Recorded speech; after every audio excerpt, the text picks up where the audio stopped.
একটা video viral হইছে দেখলাম যে একটা লোককে রাস্তায় ৪-৫ জন মিলে ইচ্ছা মতন মারতেছে। বড়, বড় ইটের, পাথরের দিয়ে মারতেছে। জানি না ব্যাপারটা আসলে কি? যতটুকু শুনতে পারছি যে এটা বিএনপির রাজনৈতিক দলের লোকজনের কাজ কারবার। আমি জানি না, বাট আমি শুধুমাত্র এটাই বলতে চাই যে এটা আসলে আমরা কোন দেশে বসবাস করতেছি? মানুষজন এত হিংস্র হয়ে গেছে।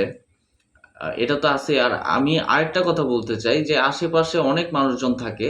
যখন মানুষ এরকম বিপদে পড়ে বা অন্য কাউকে এরকম মারে, আশেপাশের মানুষ কেন আগায় আসে না? আমি আসলে এটা বুঝতে পারলাম না, ভয় পায়।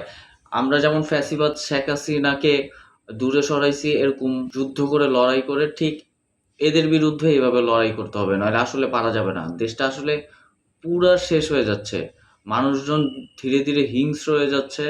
মানুষের জীবন, মালামাল, সম্পত্তি কোনো কিছু নিয়েই মানুষ সেফ না। রাস্তাঘাটে বের হলে সেফ না, বাসায় সেফ না। তাহলে এখন যাবে কোথায়?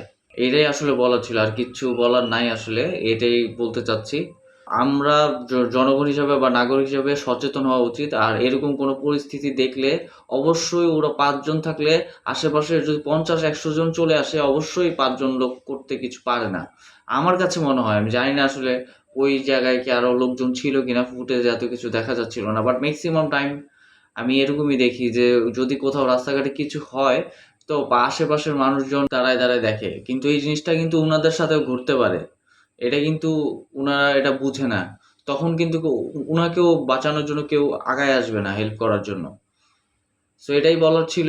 আর এগুলি দেখতে খুবই খারাপ লাগতেছে। এই ভিডিওটা বারবার স্ক্রলিং করতেছি, বারবার আসলে ফেসবুকে ফিরে আসতেছে। সো এটাই বলার ছিল।